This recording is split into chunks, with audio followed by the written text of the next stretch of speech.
Questões para entender o tráfico de pessoas no Brasil. Estamos no início dessa nossa maratona, no episódio 7. Aproveita que a live está começando, não deixa de curtir a nossa página, isso é muito importante para a gente. Pega o nosso link, avisa todo mundo que a gente está começando um debate super inédito, super importante para entender o tema do tráfico de pessoas no Brasil. Hoje a gente está com um time super técnico, super engajado, com experiência, mão na massa, com atendimento de vítimas. A gente está com um time super interessante. Avisa todo mundo que está começando, vem com a gente, vamos acompanhar esse tema que é um tema extremamente tabu na nossa sociedade. A gente hoje vai falar de mulas do tráfico de drogas. Mula, por si só, já é um termo extremamente pejorativo. É um animal que é um híbrido, né, entre cruzamentos de duas espécies, um animal extremamente dócil, que serve para carregamento. Então, por si só, o jargão que é utilizado, a gente sabe que já tem aí elementos de coisificação do ser humano, que é uma das facetas que a gente vê no tema do tráfico de pessoas. E quando essas pessoas são exploradas pelo narcotráfico para cometer crime, e aí? Fica. E aí, para alimentar o nosso debate, eu começo passando a palavra para o Nível, ele é do Escritório das Nações Unidas sobre Drogas e Crimes, o NODC, para que o Nível conte para a gente, boa noite, Nível, conta um pouco para o nosso público como que são os tratados internacionais, o que se tem falado sobre essa questão das mulas do narcotráfico exploradas, vítimas do tráfico de pessoas. Muito boa noite para você. Boa noite, Graziela. Queria agradecer a você, inicialmente, aqui pelo convite e a Asbrad também por essa oportunidade de estar aqui falando sobre esse tema. Queria saudar também as nossas colegas de hoje, a irmã Michael, do ITTC, e também a Fabiana Severo, da DPU. Meu nome é Nível Nascimento, eu sou coordenador da Unidade de Estado de Direito no NODC, aqui no Brasil, há 11 anos. Eu sou doutor em Antropologia e cubro diversas áreas do mandato do NODC. Durante algum tempo, coordenei os projetos de enfrentamento ao tráfico de pessoas, né?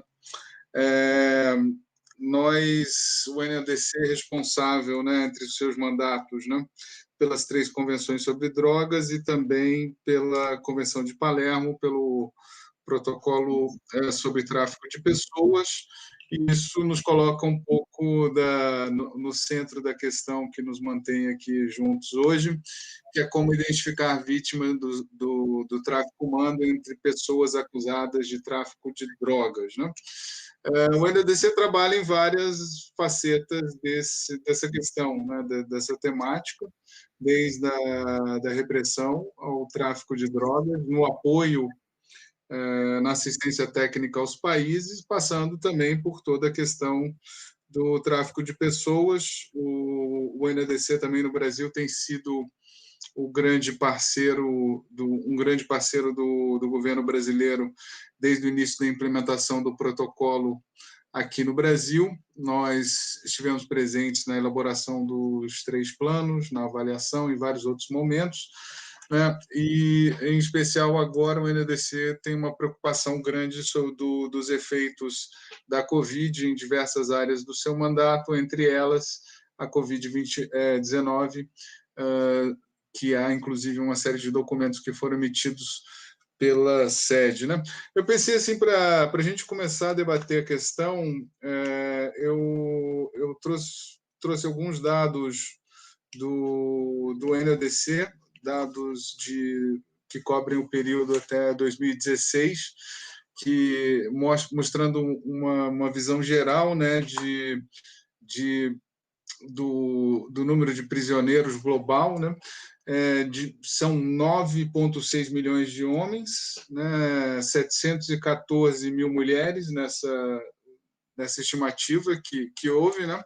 Ou seja, uma proporção infinitamente maior de homens no cometimento de delitos relacionados à droga, e uma proporção que varia de país para país, mas sempre menos de 10%. Mas o que chama a atenção nos dados globais é que, no caso das mulheres, 35% das mulheres encarceradas naquele momento estavam encarceradas por delitos relacionados à droga, né? O que mostra que uma questão primordial aí a se tratar é o contato dessas mulheres com o sistema de justiça criminal. Também, de uma perspectiva do NADC, há poucos estudos sobre essas questões, né? Há pouca informação confiável, tanto sobre tráfico de drogas quanto tráfico de pessoas. Eu acho que tráfico de pessoas no nível talvez um pouco mais forte, mas em ambos os casos há pouca evidência científica de como operam esses grupos, em que medida esses mercados se relacionam, e isso tem sido objeto de preocupação para a organização. E também tem uma questão, acho que está aí no centro, né, vamos dizer, dessa interface entre tráfico de pessoas e tráfico de drogas, que tradicionalmente e em números maiores, isso o NADC, no Relatório Mundial de Drogas de 2018, apontou.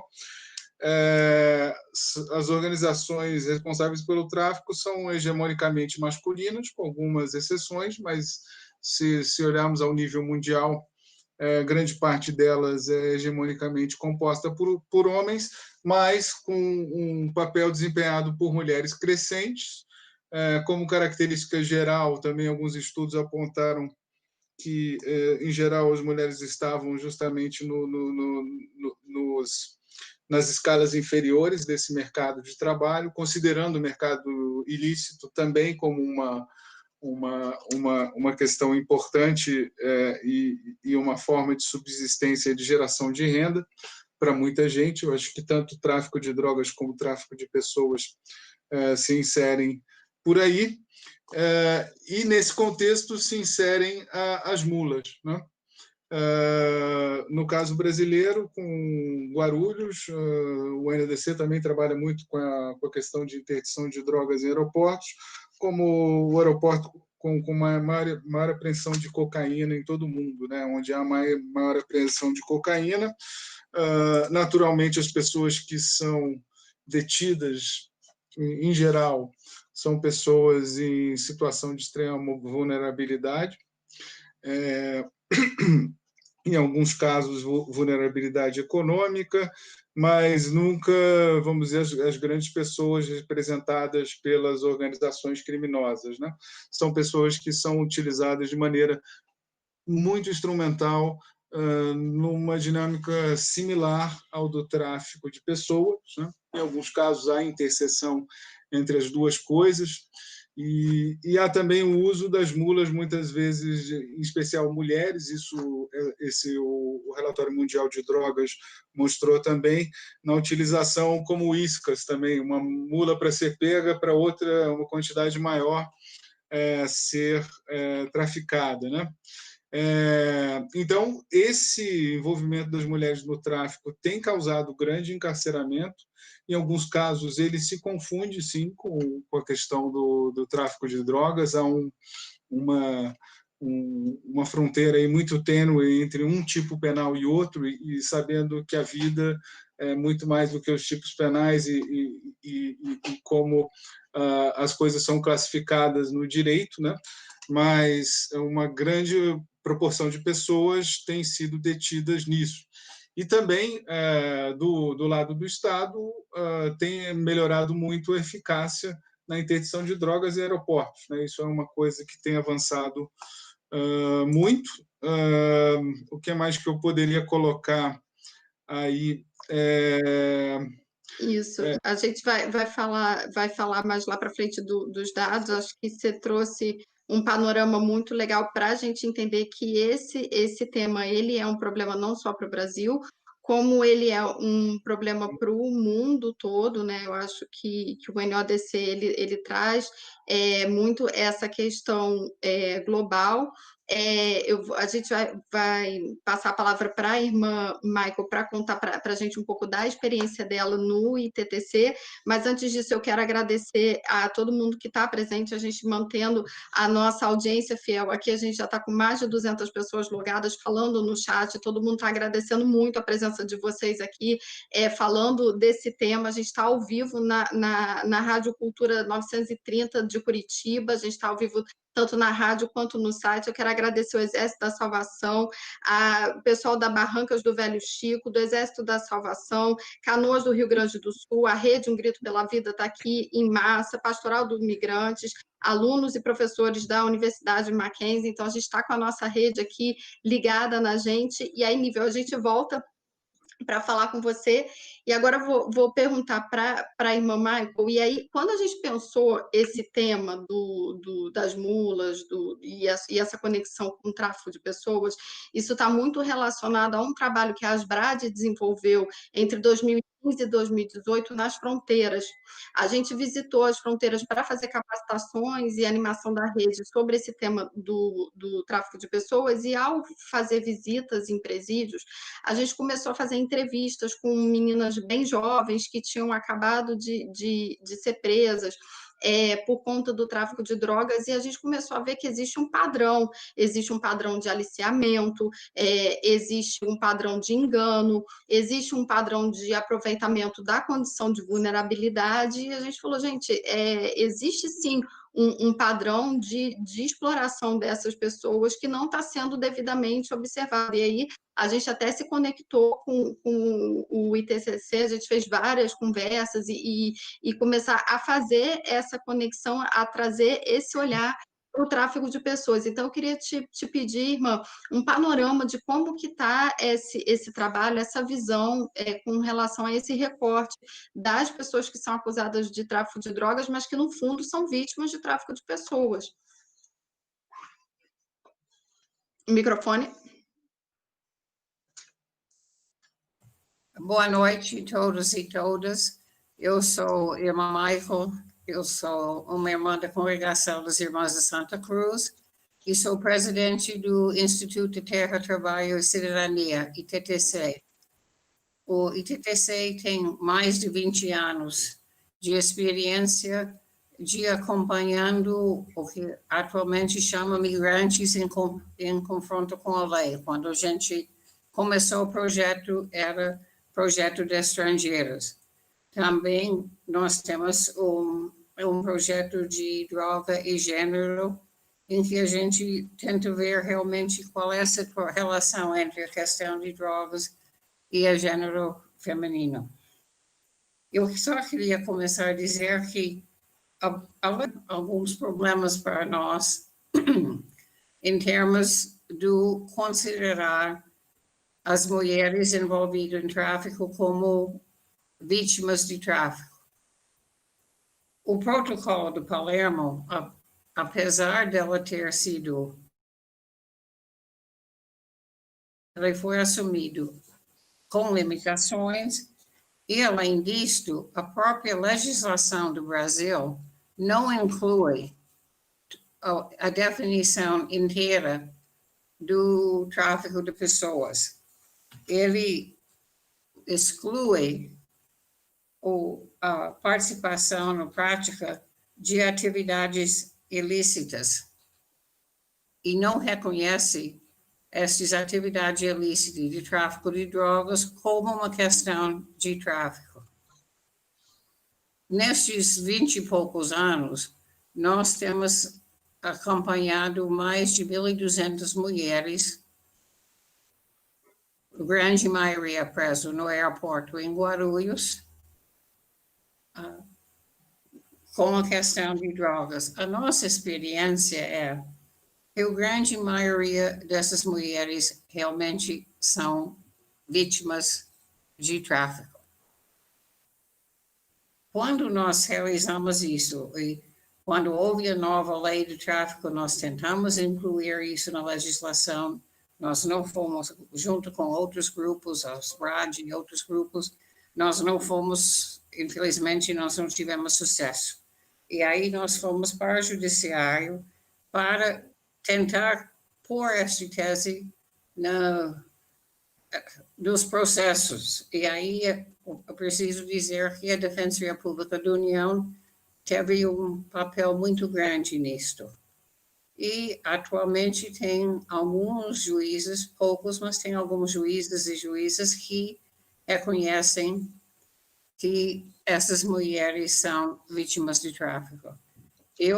Realmente, a nossa experiência tem mostrado que a grande maioria são vítimas de tráfico. Aliás, só uma informação interessante, porque o Brasil é um pouco diferente do que o dado que o Nível deu. 60% das mulheres presas no Brasil são presas por drogas. Então, é um número muito mais alto do que o número mundial. E nossas mulheres, que a gente tem visto, a grande maioria são mães de filhos menores. Você pode ver a dificuldade de uma mulher. Eu tive uma mulher sul-africana me dizer, olha, o meu pastor sabia que eu ia perder minha casa. E ele disse que ele pagaria o que eu estava devendo se eu ia para São Paulo pegar uma encomenda para a igreja. Só que a encomenda para a igreja era droga. E ela foi presa. Então, quando você pensa nas famílias destas mulheres, as crianças que acham que a mãe saiu para fim de semana, que ia fazer uma viagem curta, e por 5 anos ela não aparece, o que isso faz em relação à família?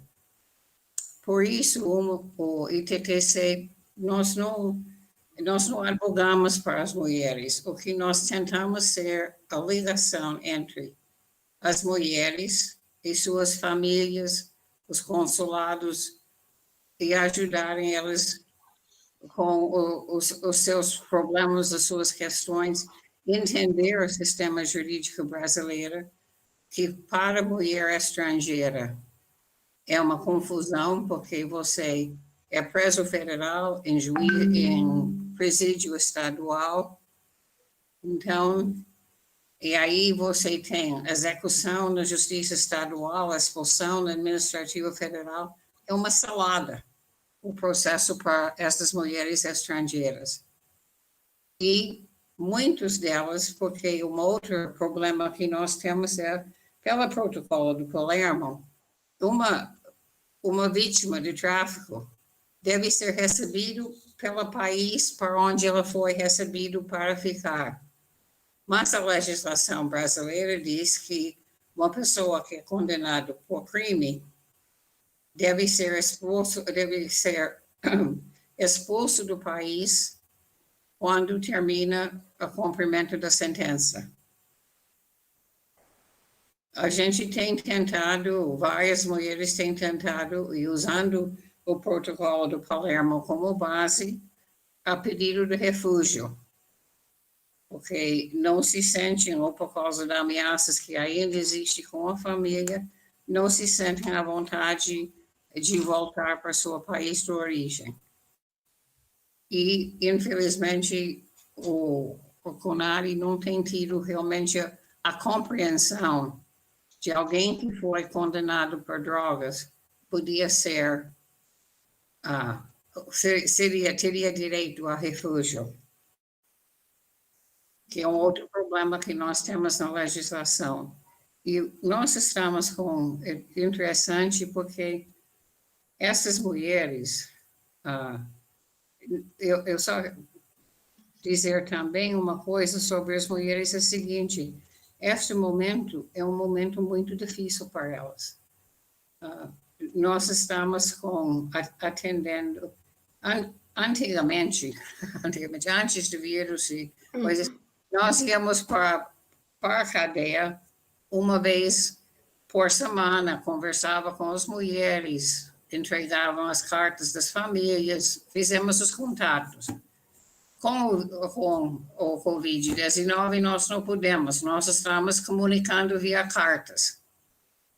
Mas por causa que nós estamos acompanhando aproximadamente 100 mulheres que estão ou em prisão aberta ou liberdade, vários graus de liberdade, mas ainda respondendo ao sistema criminal, que estão na rua agora.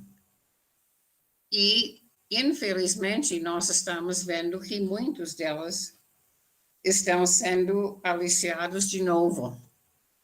E nesta situação, quando o crime organizado das drogas está precisando achar novas maneiras de transportar drogas, e desde que a gente sabe que, normalmente, estes grupos que são envolvidos no tráfico internacional de drogas também estão envolvidos na prostituição, muitas dessas mulheres estão sendo aliciadas, algumas pelo menos, por essas questões também. Perfeito, irmã. Obrigada pelas suas colocações. A irmã tem um recado aqui para a senhora. A sua companheira, a irmã Rosita, lá do IMDH, ela está mandando um super abraço para a senhora e contando também aqui no chat que ela já atendeu várias pessoas que foram vítimas de tráfico de pessoas e tiveram que transportar drogas, foram utilizadas como mulas do tráfico de drogas. Várias pessoas aqui comentando desse relato. Eu acho que a senhora trouxe um panorama muito importante, tanto dessa dificuldade que a gente tem, tanto de legislação para proteger a pessoa acho que o grande gancho aqui desse nosso debate, o grande diferencial, é que a gente está falando de pessoas que são acusadas de praticar crime, mas é uma acusação viciada, caso elas tenham, de fato, sido vítimas de tráfico de pessoas, enganadas, aproveitadas na situação de vulnerabilidade. E o que a gente tem visto é muito grande esse número, mas o nosso sistema penal ele não dá alternativas para que a gente realmente garanta a proteção dessas vítimas. E a doutora Fabiana Severo vai falar desse tema, mas antes de passar a palavra para ela, eu preciso também aqui agradecer ao pessoal que está acompanhando com a gente do programa Florescer de Joinville, Santa Catarina, o Núcleo de Enfrentamento ao Tráfico de Pessoas de Pernambuco. Obrigada, Jeane. A doutora Virgínia, que ontem esteve aqui com a gente, também está aqui acompanhando do Ministério Público do Trabalho, os leigos salvatorianos, o pessoal da Coetrai do Maranhão, da Procuradoria do Trabalho de Guarulhos, a doutora Raquel, a pesquisadora Verônica Terese está sempre aqui com a gente, então, muito obrigada a vocês. Continuem aqui falando, mandem suas perguntas aqui no chat, que a gente vai repassar para os nossos interlocutores, porque a gente ainda tem muito o que aprofundar desse tema. Então, doutora Fabiana, dentro desse contexto que o Nível já trouxe dos dados globais, a irmã Michael trouxe esse recorte, falando da situação do Brasil, que realmente é muito, muito crítica com relação a esse tópico. Como tem sido essa atuação da DPU? Quais as dificuldades que a gente tem legais de reconhecer e garantir o direito para essa pessoa que está sendo acusada de cometer um crime, mas que, de fato, é vítima de tráfico de pessoas? Muito obrigada, boa noite. Boa noite, Graziela, boa noite, doutora Michael, boa noite, Nível, boa noite a todos e todas que estão nos acompanhando. A pergunta é essa, né? É possível que uma pessoa que seja acusada, né, e até mesmo flagrada portando drogas e acusada de tráfico de drogas, seja considerada pelo sistema de justiça brasileiro, inclusive absolvida por ser vítima de tráfico de pessoas? É possível que essa situação que a gente vê na realidade social seja transportada para um processo criminal e que garanta o direito dessa vítima? Ou seja, a gente está falando aqui, Graziela, a pergunta que se coloca é se é possível alterar a posição dessa pessoa acusada no processo criminal da posição de acusada ou de autora de um crime para uma posição de vítima, né? E nós sabemos de todas as dificuldades, principalmente com relação à invisibilidade das vítimas no processo penal brasileiro, né? Então, essa é a grande pergunta que eu vou aqui, ao longo desse nosso debate de hoje, tentar apresentar aqui elementos para responder que sim, né? Que o nosso ordenamento jurídico brasileiro permite e tem instrumentos, né, jurídicos que viabilizem esse avanço, né, para que a vítima não seja criminalizada, a vítima do tráfico de pessoas não seja criminalizada. Bom, mas isso não é fácil. Eu vou me apresentar até para expor para quem está nos ouvindo o lugar de onde eu falo, né? Eu sou defensora pública federal, atualmente estou trabalhando no ofício criminal aqui da Defensoria Pública da União em São Paulo. Tem muitos casos de tráfico de drogas, né? Mas na minha trajetória, tanto profissional quanto acadêmica, esse ano vai fazer 11 anos que eu lido com a temática do tráfico de pessoas sob a perspectiva da vítima, e esse trabalho foi feito no exercício da função de defensora regional de direitos humanos, no exercício de representante da Defensoria em vários colegiados, né, do qual a Defensoria participa. A gente começou, né, Graziela, no Comitê de Tráfico de Pessoas aqui em São Paulo, estivemos juntas, um espaço em que a gente tem muito trabalho com a sociedade civil, com a Asbrad, quero cumprimentar a Lila por essa iniciativa maravilhosa desse nosso debate. Temos esse trabalho de trajetória histórica, aprendendo com a advocacia, a defesa de direitos humanos da doutora Michael, pelo ITTC, os organismos internacionais, com o NOADC, e no trabalho escravo também com a OIT, enfim, sempre participei desses ambientes em que esses conceitos de tráfico de pessoas estão muito sedimentados, introjetados, né? E aí a gente tem tanto os tratados internacionais e a perspectiva internacionalista muito, muito nítida, né, no nosso desenho. A gente faz ali aquela análise de que para configurar, como que se caracteriza um caso de tráfico de pessoas? A gente tem as ações, né, recrutamento, transporte, alojamento, os meios, que não é só mediante uso da força, é também o engodo, a fraude, o abuso da situação de vulnerabilidade, né, e a gente tem as finalidades, né, para a exploração do trabalho forçado, e entre as outras hipóteses, né, de tráfico de pessoas. Eu faço aqui a ressalva do trabalho forçado, porque é aqui que a gente encaixa essa nossa situação de aparente autora, pessoa que é aparentemente a autora do crime de tráfico de drogas, mas que, na verdade, está sendo submetida a um trabalho forçado, ainda que esse trabalho forçado seja o trabalho ilícito. Pois bem, isso é possível caracterizar? Bom, a gente está falando aqui de um estigma muito grande, né? A gente tem a guerra às drogas, o estigma do tráfico de drogas e a dificuldade de enxergar essa pessoa como uma vítima de tráfico de pessoas tradicionalmente no nosso sistema de justiça brasileiro. E aí, depois de ter feito esse trabalho, e até mesmo academicamente, né, fiz mestrado sobre trabalho forçado e tráfico de pessoas, e discutir nesses ambientes tão plurais de debate, né, eu, há um ano atrás, resolvi começar essa experiência especificamente no processo criminal, na atuação criminal de raiz. Falei, não, eu quero colocar em prática, né, tudo isso que a gente vem construindo na teoria, porque a gente, enfim, dá aquela sensação de querer conseguir fazer uma transformação, né, sair da bolha, enfim, apresentar as teses, né, e esse foi o desafio que me moveu para a área criminal, com essa perspectiva, tanto da criminalização das vítimas, quanto de outras criminalizações também contra-majoritárias, criminalização de liberdade de expressão, manifestação, de lutas por direitos. E aí eu vou dividir com vocês, na próxima rodada provavelmente, esse desafio como tem sido, apresentando 2 casos concretos e como que o judiciário tem se posicionado e as análises que a gente consegue fazer aqui para traduzir o tráfico de pessoas, né, todo esse arcabouço normativo que a gente tem, para o dia a dia do sistema de justiça, para o direito penal clássico tradicional. Então, eu devolvo a palavra aí a Graziela. Perfeito, Fabiana, muito obrigada pela tua colocação.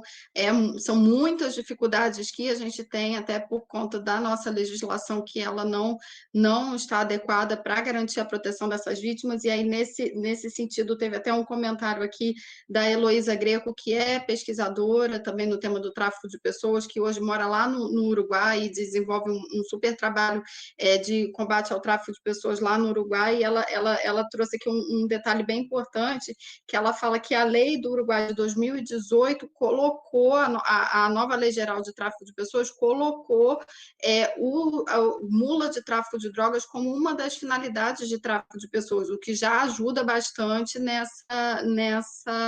nesse enfrentamento, né? Coisa que a gente, quando modificou nossa legislação aqui em 2016, a gente não colocou.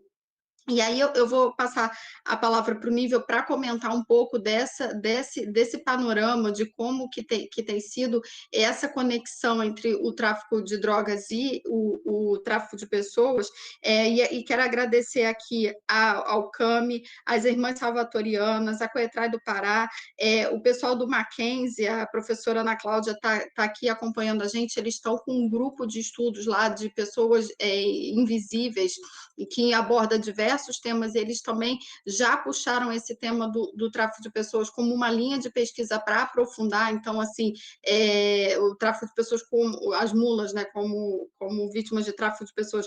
Então, acho que é um tema que ele vem crescendo e é importante a gente ter esse apoio da academia para que a gente realmente mude paradigmas, né? E, Nível, como que você vê essa questão dos paradigmas internacionais e tudo que possa trazer de aprendizados para que a gente realmente inicie um movimento aqui de mudança de paradigmas aqui no Brasil?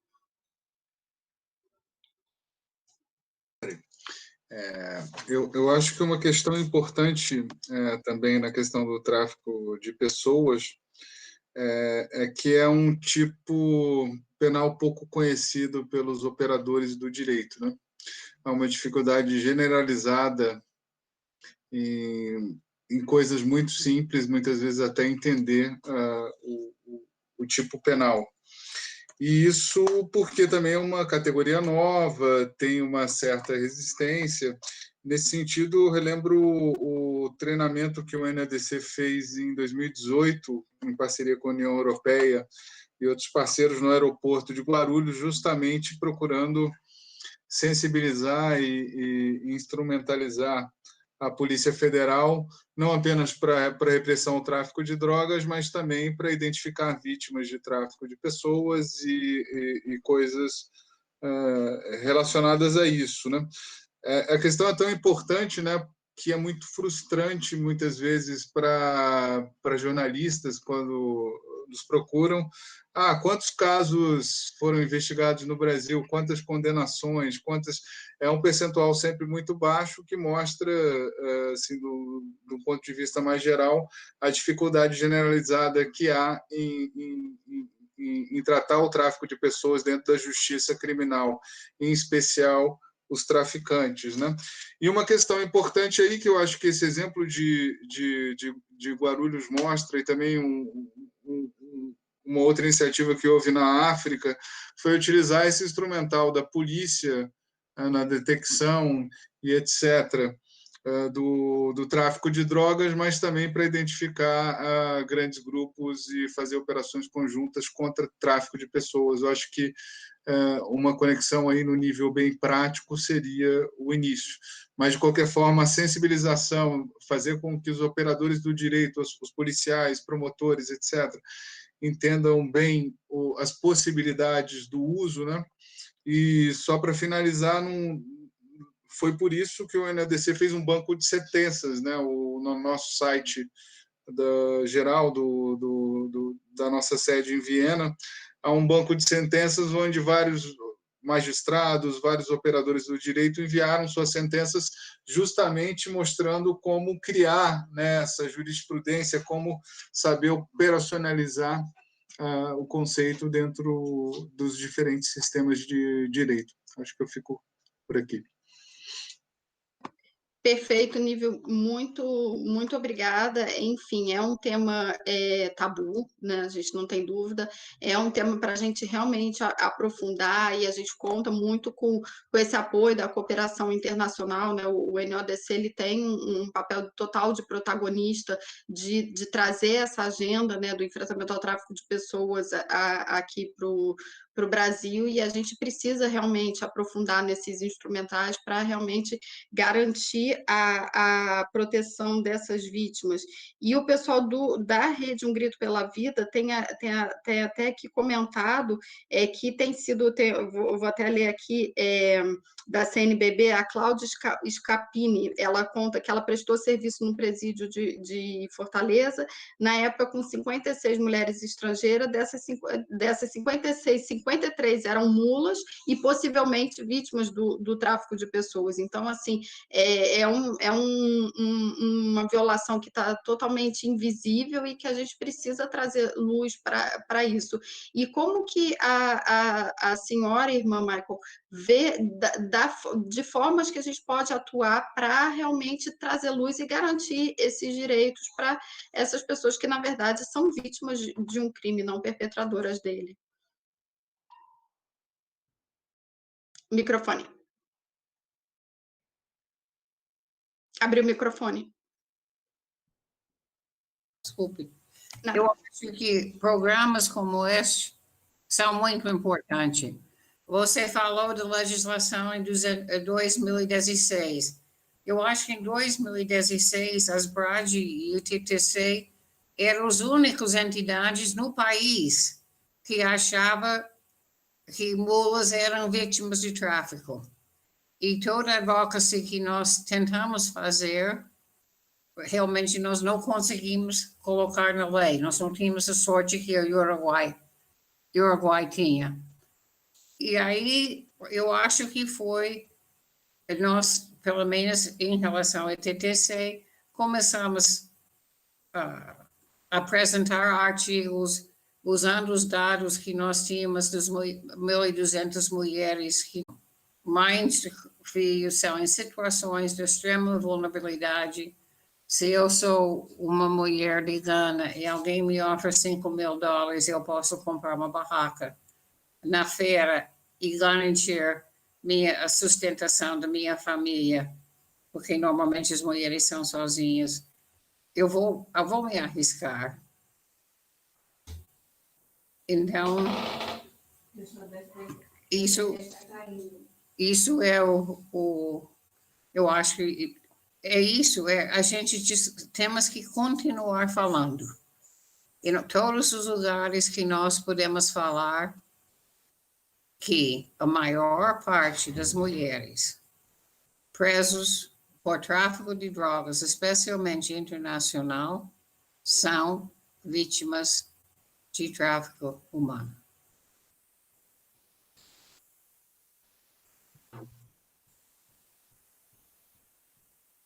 Hello?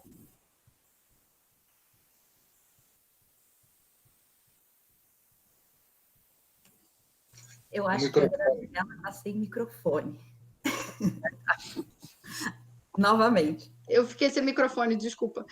A gente tem aqui no chat uma pergunta que eu acho que ela condiz muito, que é um nó que a gente tem, que é a questão do consentimento, né?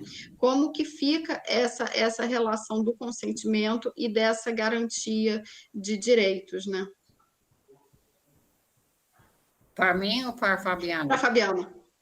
A gente volta mais uma rodada. Essa pergunta, então, lê os meus pensamentos, porque era exatamente por aí que eu queria retomar. reforçando a defesa de que no ordenamento jurídico brasileiro nós temos, sim, mecanismos jurídicos de defesa das vítimas de tráfico de pessoas implicadas em situações de tráfico de drogas.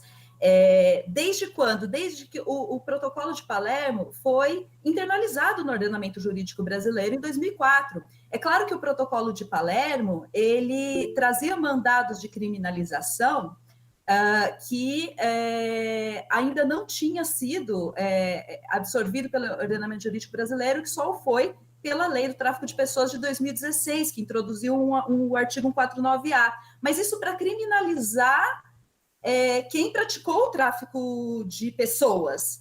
Para fins de defesa da vítima, num processo penal em que ela é acusada de tráfico de drogas, a gente já tinha esse normativo, né, e com estatura de um tratado internacional que foi internalizado no ordenamento jurídico brasileiro, positivado. Claro que, como a irmã Marco colocou, se tivéssemos conseguido colocar explicitamente na lei, de forma muito positivada, né, especificamente o caso das mulas de tráfico de drogas, isso seria melhor para vencer o estigma e a tradição que majoritariamente não consegue enxergar essa vítima. E aí é importante a gente conseguir fazer esses debates e levar para o sistema de justiça, porque o que está envolvendo aqui é a questão do consentimento.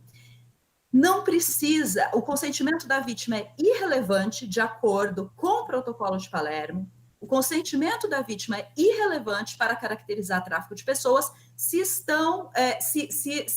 algum daqueles meios, né, foram utilizados. Quais meios?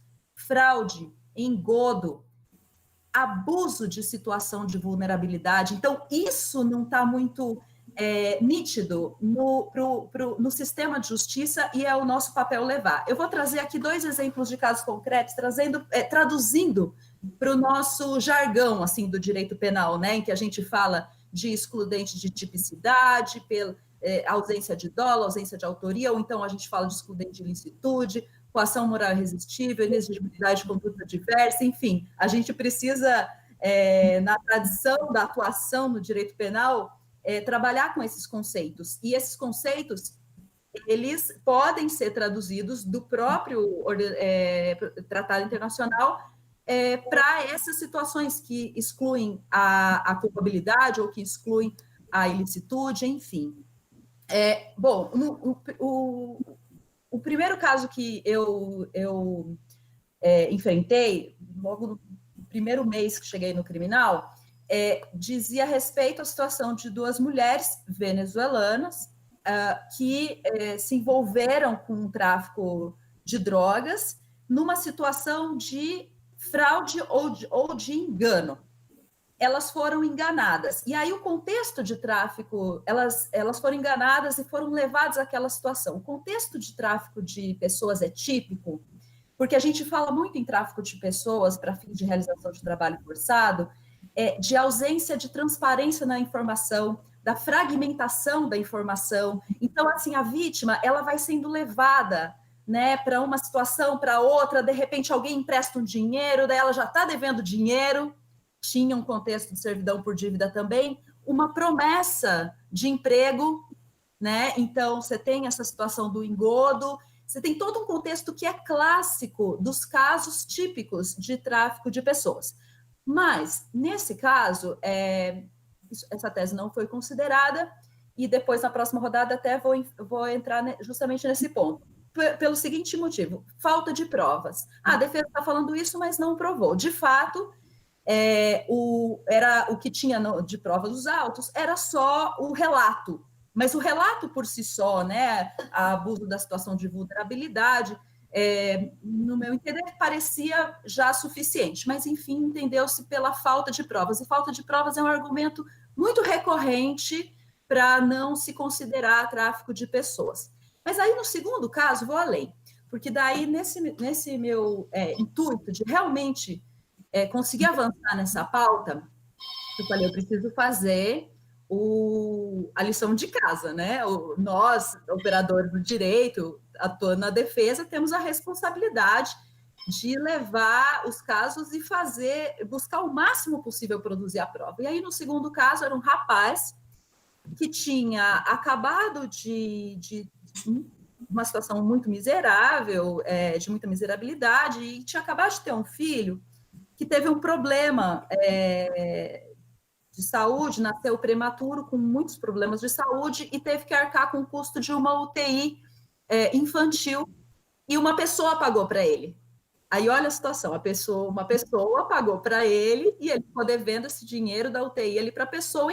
Para pagar essa dívida, ele teria que engolir cápsulas, colocar a própria vida em risco, porque foi uma quantidade enorme para o tipo físico dele, e pagar a dívida dessa situação. Bom, até aí era só um relato, que é um relato de abuso de situação de vulnerabilidade, mas aí eu consegui, nesse caso, a prova dessa alegação dele, com documentos, consegui o WhatsApp da avó na Bolívia e consegui os documentos, tanto dos documentos médicos do filho, todos os problemas de saúde que teve, UTI, etc., quanto do custo e até de um contratinho feito à mão com que ele tinha lá com a pessoa para quem ele estava devendo. Então, quer dizer, então a gente avança um pouco na prova.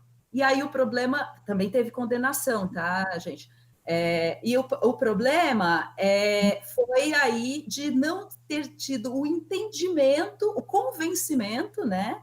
E aí é um problema, Graziela, de narrativa, entendeu? Ou de contra-narrativa, de discurso. Direito é um discurso argumentativo também.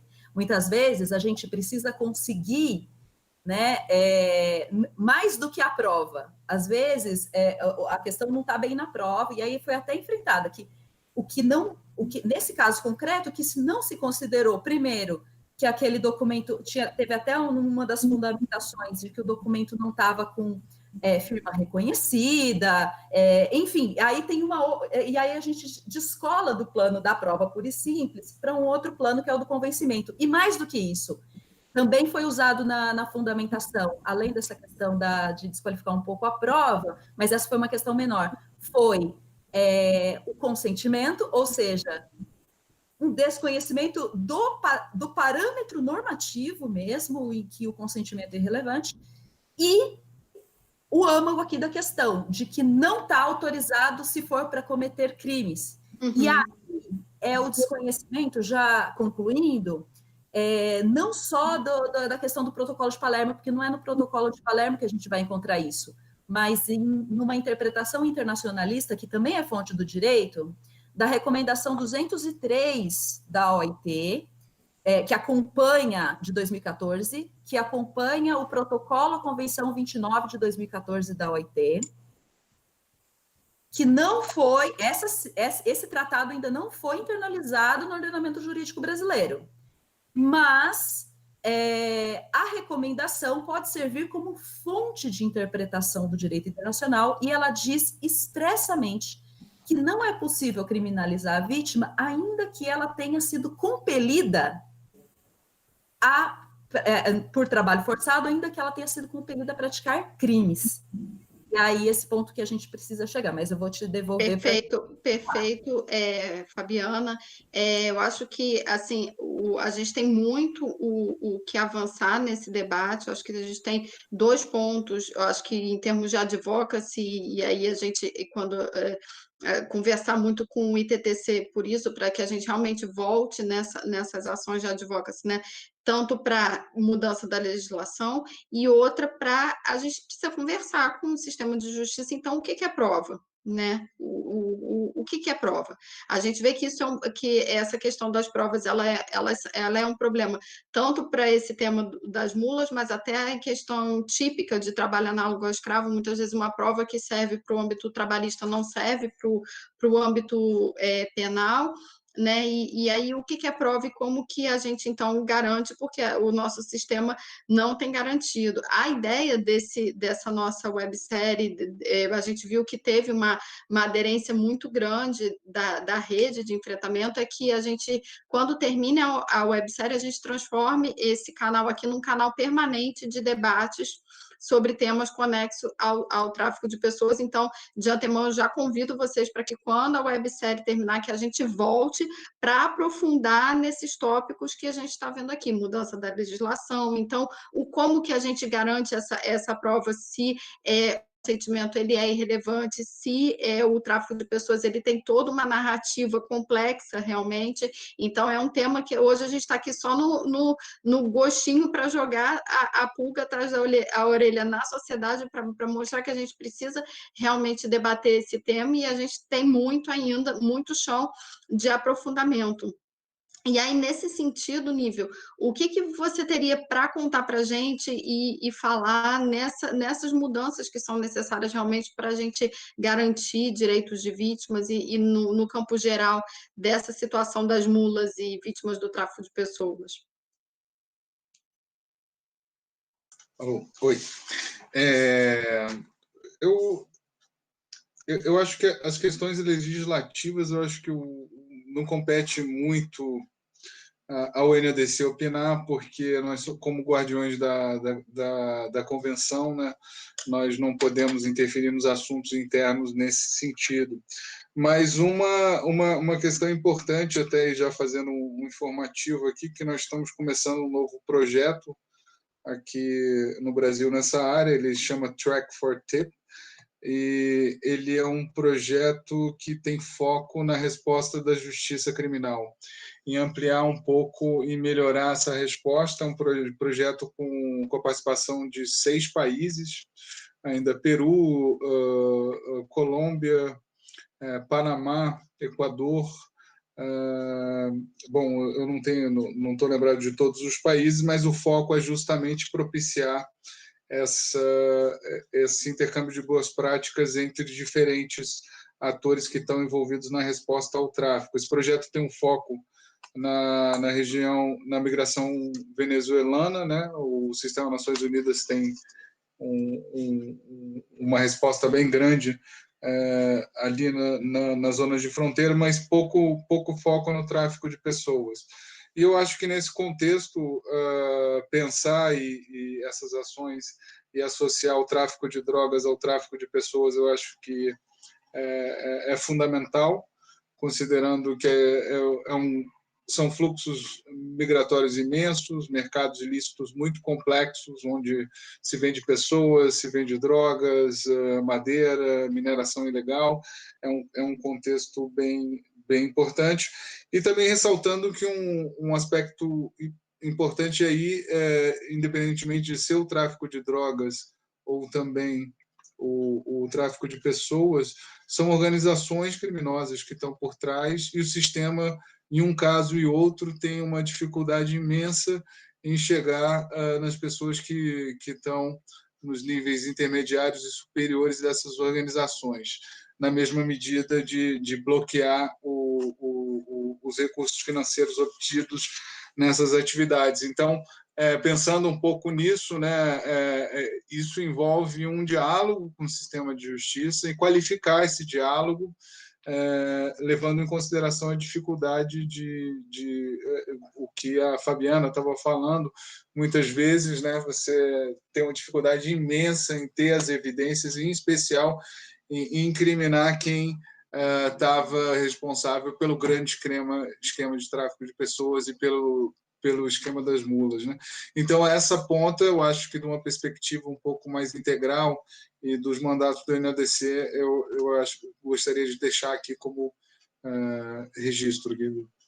Com certeza teremos muito trabalho juntos para essa mudança de paradigma. Muito obrigada. E, irmã Michael, abre seu microfone. A Dalila pede para... Ela traz aqui um recorte que é muito importante da gente lembrar também desse tema, né? Porque a gente está falando aqui das mulas de uma forma geral, pode ser homens e mulheres. Mas nesse trabalho que a Asbrad, junto com o ITTC, tem feito já um trabalho de anos, né? De décadas, quiçá de décadas, com relação a esse tema, o que tem visto é que o sistema judiciário ele também é muito machista nas suas sentenças. A gente teve caso, por exemplo, na fronteira dessas mulas que a gente entrevistou, para entender essa conexão entre tráfico de pessoas e tráfico de drogas. A gente teve um caso, por exemplo, de uma menina bem jovem, que estava no carro, ela tinha se separado, e aí o ex-marido inventou uma história, trazer o bebê e passar na fronteira com o carro, e eles foram pegos com um carro cheio de cocaína. Ela diz que nem sabia que estava naquela situação, enfim, mas os dois pegaram penas altíssimas, né? Tráfico de drogas é um crime hediondo com pena muito alta, só que é o mesmo crime, os dois estavam dentro do carro e ela ainda alega que ela não tinha conhecimento, ele diz que ela não tinha conhecimento, mas para o sistema de justiça não interessou, e a pena dela foi maior do que a dele. E depois que a gente viu isso, a gente começou a conversar até com vários defensores e olhar sentenças, e os juízes colocam na sentença, ela era mãe, ela deveria estar cuidando do filho, não colocando o filho em risco, e a gente viu que isso é um padrão. Então, quando ainda envolve esse tema do tráfico de drogas, as mulheres ainda são duplamente criminalizadas. Primeiro, por ter cometido o crime do tráfico de drogas, sem dar a oportunidade de olhar para essa história pregressa, de entender se ali teve vícios, aproveitamento da situação de vulnerabilidade, engano, etc., e elas ainda pagam um preço maior por serem mulheres e por serem mães, que era para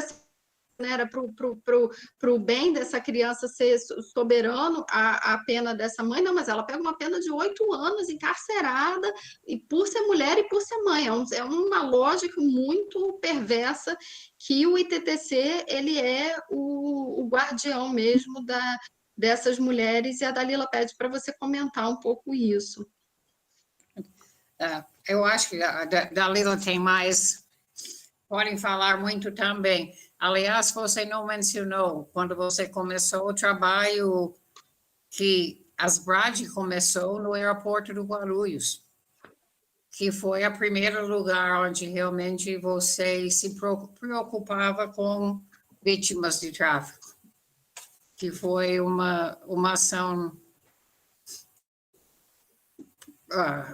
inédita que ela tinha coragem de fazer.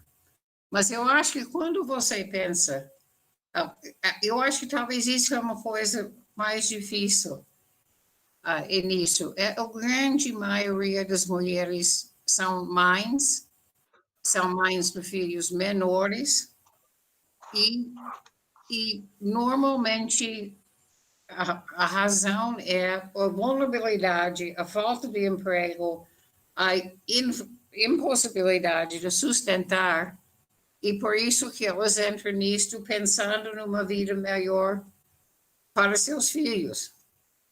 Mas, na nossa cultura, isso não é considerado como uma situação de bem, o que você se envolve nesse tipo de tráfico. É muito interessante porque a grande maioria, nos estudos que nós fizemos, mais de 70% das mulheres realmente vieram por ser enganado, mas por causa da situação de vulnerabilidade. Vulnerabilidade direta, resolver um problema de vulnerabilidade. Outros vieram para outras questões, enganados por um amigo, sabe? A questão, por exemplo, ou a vulnerabilidade, mas a grande questão é a vulnerabilidade, E aí você vem toda uma estrutura de desigualdade. E aí é sempre a mulher que sofre mais para isso. Uma questão, nós estamos numa discussão agora, por exemplo, com a lei da primeira infância, que a mãe que tem filhos menores podem ter prisão domiciliar. A gente começou, a Defensoria Pública da União começou a pedir que as mães estrangeiras tenham direito à prisão domiciliar também, porque na cadeia elas não têm possibilidades de ter contato direto ou via internet com seus filhos enquanto elas estavam na rua, mesmo estando em outro país, elas teriam melhores condições de garantir o vínculo familiar, de garantir o vínculo com seus filhos.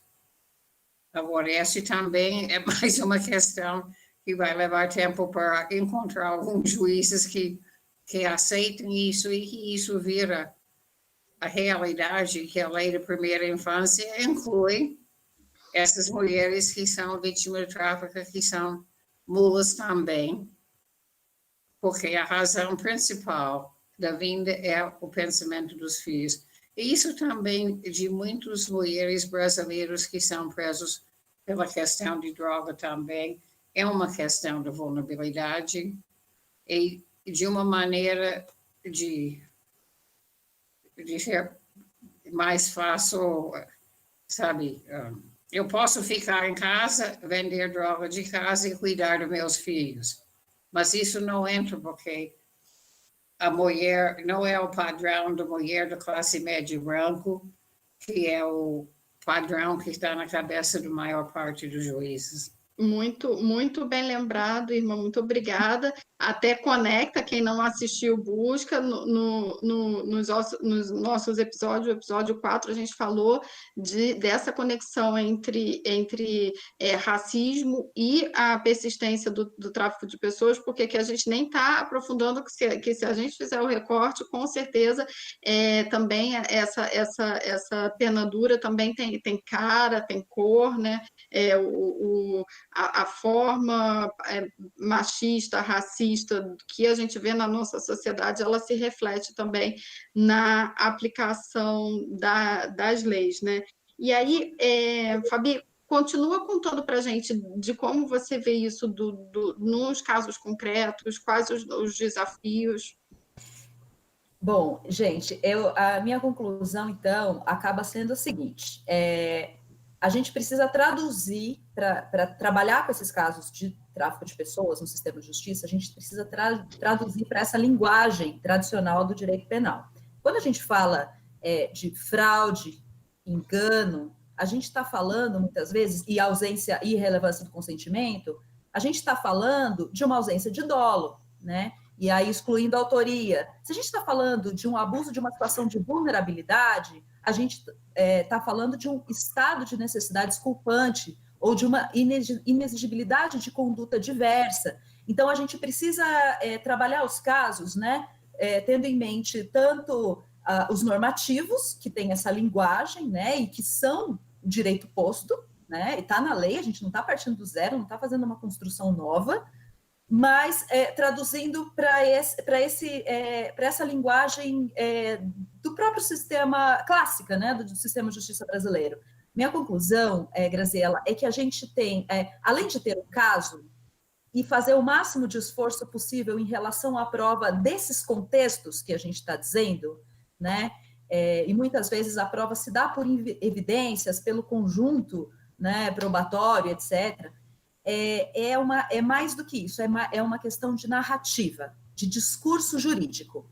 E aí, nesse sentido, eu separei assim 3 pontos de uma análise, assim, puxando aqui a nossa responsabilidade como operadores do direito para dividir com vocês e para a gente, enfim, continuar a discussão em outros foros. Primeiro, a gente precisa levar as teses, apresentar as teses para o Poder Judiciário.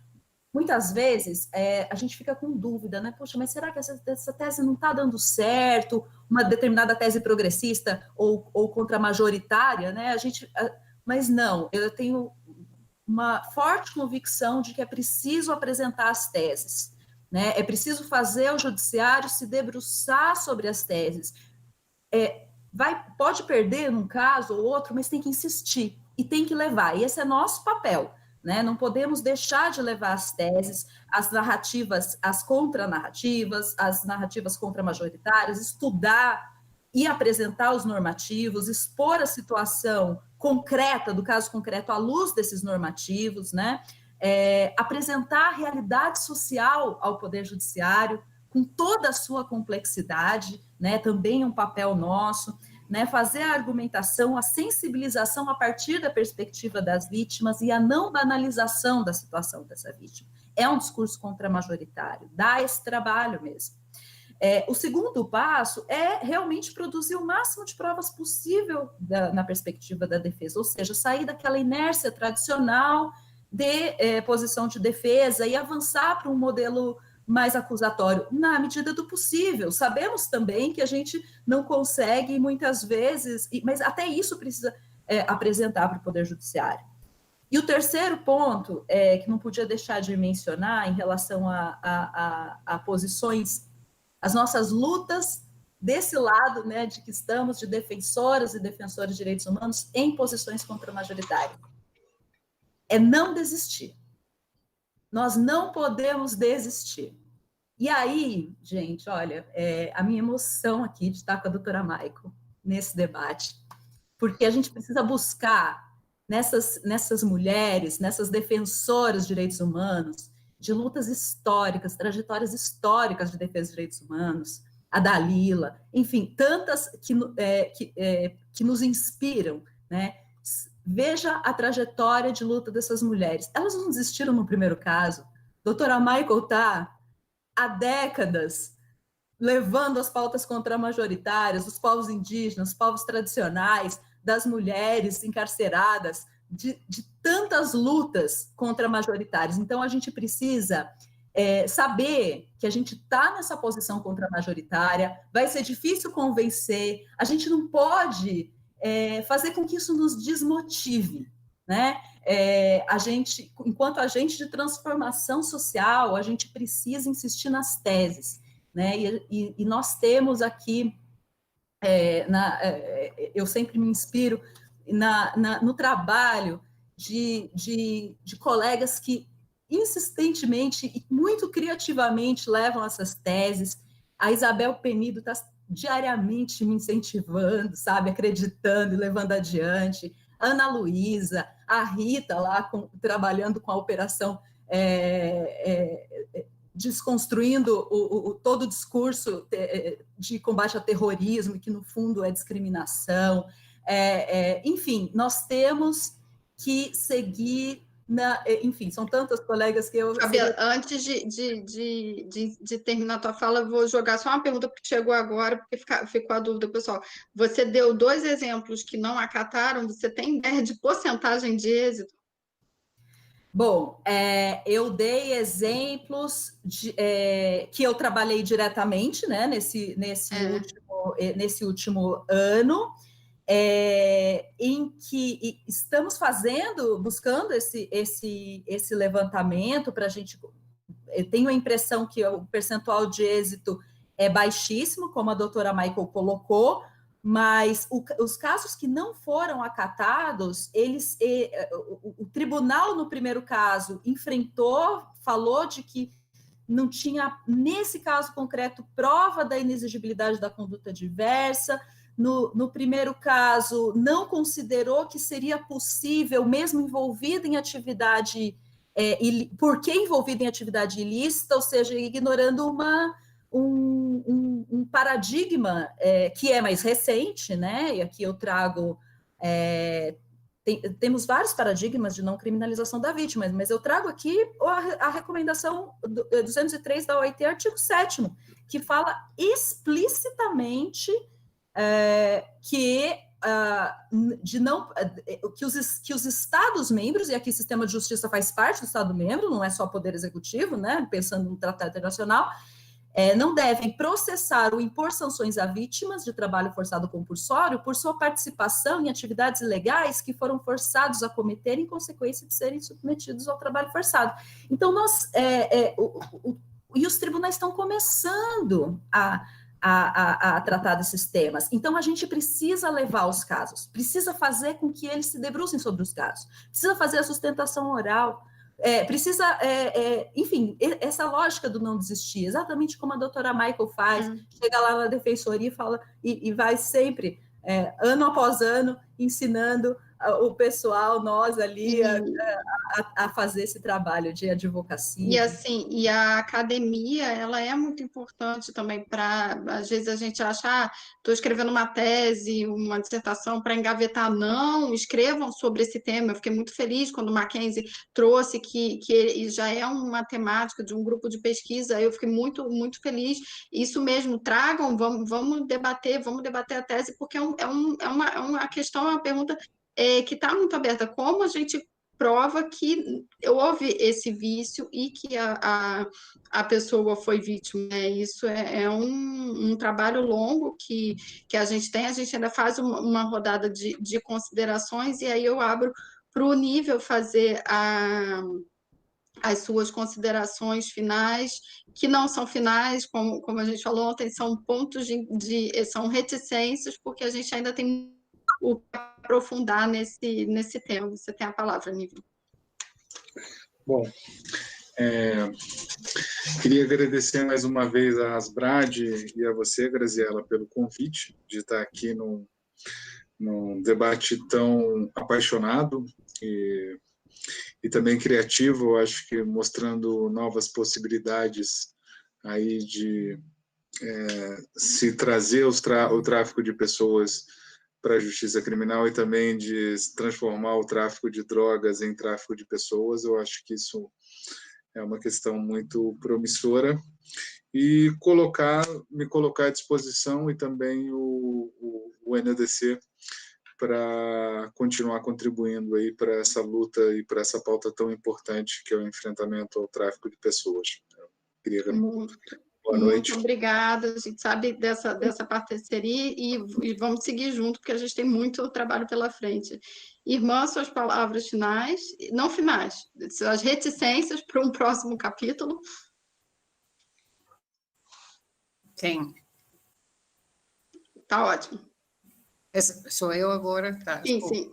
Não, eu só queria dizer isso, eu acho que quando Fabiana fala de provas, uma questão que nós temos que lembrar, muitas vezes, a violência que essas mulheres sofrem é tanto que até que elas têm medo de apresentar provas, porque elas não sabem o resultado, o qual vai ser a situação de suas familiares na volta do país de origem. Eu acho que o mais importante do nosso trabalho, além de fazer isso conhecido, essa questão conhecido, é de apoiar as mulheres que a gente conhece e sabem que têm a possibilidade de entrar nessa situação, para que outros não entrem na mesma situação. Eu preciso agradecer a Asbrad, o Ministério Público do Trabalho, o pessoal responsável. Eu acho que este tipo de programa é muito importante para que a gente possa realmente transmitir a missão, a mensagem da importância de reconhecer essas mulheres como vítimas de tráfico. Obrigada. Muito obrigada, irmã. Fabiana, tuas palavras finais? Graziela, eu queria agradecer essa oportunidade desse debate, da gente ter essa possibilidade, né, de fazer essa discussão aqui tão relevante. Eu acho que a gente vai estreitar e aprofundar, né, esse debate. Queria dizer que me inspiro diariamente nas histórias de lutas das defensoras e defensores de direitos humanos, né, nessa linha e é isso que acho que tem que nos mover nessa pauta contra-majoritária, e dizer que a gente precisa continuar discutindo o tema, apresentando casos, insistir na sensibilização, de mostrar essa situação. Eu sempre acho que o cinema é uma boa fonte, né, de discussão de casos, e estava até pensando o que a gente podia, enfim, assistir de algum filme para tratar dessa situação. Filmes que retratam essa realidade social que parece que não chega, né, no Poder Judiciário.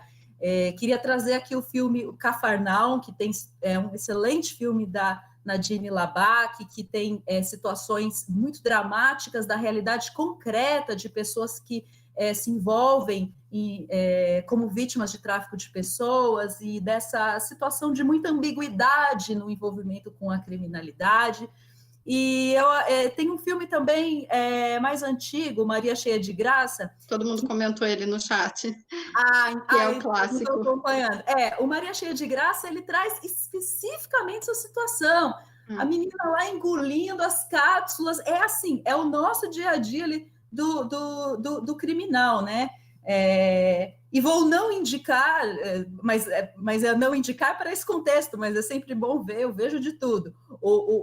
Não é o caso de achar que a situação é a situação romantizada do filme A Mula, do Clint Eastwood, porque ali sim é uma situação romantizada, né? Então, da pessoa que está envolvida como mula de tráfico, mas que não é aquele retrato, mas até para isso é bom ver também. Mas acho interessante a gente avançar nesse debate, para a gente, com a arte, né, tentar sensibilizar. Você trouxe até uma ideia para o canal que vai surgir, que a gente pode ter um dia de Cine Pipoca comentando, né, desses temas que são relevantes para a gente. Então, muito obrigada. Eu quero agradecer a todo mundo. A gente já está aqui 8h20. A gente manteve a nossa audiência. A gente teve mais de 200 pessoas comentando no chat, agradecendo muito a inspiração de vocês. Irmã Michael é realmente uma fonte de inspiração para toda a rede de proteção à mulher, para toda a rede da Igreja Católica, para todo mundo que está comentando, para pesquisadores, a Fabiana, muita gente lembrando do seu trabalho na Comissão de Direitos Humanos, de quanto que você inspira e tem coragem de enfrentar temas tão caros e que geram até, quiçá, geram ameaças de morte, inclusive. Você está lá firme, sendo voz da gente. Muito obrigada pela tua presença, Nível, muito obrigada pela parceria do NODC. A gente está junto aqui com o Coração Azul, que ganhou o Brasil, e a gente, mesmo nesse momento de pandemia, a gente tem se esforçado para manter. A gente fez um mês, né, de ativismo em alusão ao 30 de julho, que é o Coração Azul. Então, assim, muito obrigada, acho que foi um debate muito rico, e você que está nos acompanhando, amanhã a gente dá uma descansada, passa sexta, sábado e domingo, e na segunda-feira a gente retorna com tudo. A semana que vem está quente, e na segunda-feira a gente tem um tema que também é um vespeiro. Esses dois temas, assim, de toda a programação, realmente são os dois vesperos que a gente precisa colocar à mão, que é o tema do tráfico de pessoas envolvendo jogadores de futebol. E é um tema super polêmico, é um tema que mexe com a paixão, porque as pessoas são apaixonadas pelo time e não conseguem construir críticas com relação a essa atuação. A gente sabe que tem muito tráfico de pessoas envolvendo esse... Para cada Neymar, tenha certeza que tem 50 meninos que em situação de exploração, em condição de vulnerabilidade. E para ilustrar esse sonho que vira pesadelo, a gente vai contar com o pai de um dos meninos, o pai do Pablo, que foi um dos meninos que morreu no incêndio do Flamengo. Então, vai ser um tema muito forte. Ele se propôs a vir aqui com a gente discutir o sonho que vira pesadelo. Então, vai ser um tema muito, muito forte. Por favor, mantenham a presença aqui com a gente, até para a gente passar carinho para o pai do Pablo, porque vai ser forte e necessário, e depois a gente vai editar os vídeos dele para realmente estourar a bolha, para que se tenha muita cautela, para que não se embarque no sonho sem olhar para que se torne um pesadelo. Então, muito obrigada a todo mundo que participou, que está aqui acompanhando com a gente. A gente está na nossa fechando a nossa segunda semana, ainda tem 2 semanas, ainda vai ter muita coisa. A gente ainda vai falar de exploração da fé, e esse também é um tema que eu estou muito ansiosa para ter esse debate com o pastor Henrique Vera, que é um querido que tem trazido muitas boas perspectivas com relação ao movimento cristão. Ele a gente vai estar aqui discutindo também caso concreto de tráfico de pessoas em instituições religiosas. A gente ainda vai falar da Operação Acolhida, mandar um beijo aqui para Socorro, nossa amiga que está lá na linha de frente, atendendo o pessoal de Roraima, de Pacaraima, da Operação Acolhida. A gente tem pesquisa, enfim, a gente tem ainda muito tema. No dia 30 de julho, a gente vai estar com a querida filósofa, a Lucilena Galvão, trazendo um pouco de luz e paz e orientação filosófica para a gente da rede não desistir, continuar. Enfim, muito obrigada pela participação de vocês. Eu acho que foi um debate muito rico, e são reticências, porque a gente ainda vai voltar muito, a gente ainda vai falar muito desse tema. Muito obrigada e boa noite para todo mundo. Tchau. Tchau, boa noite. Boa noite.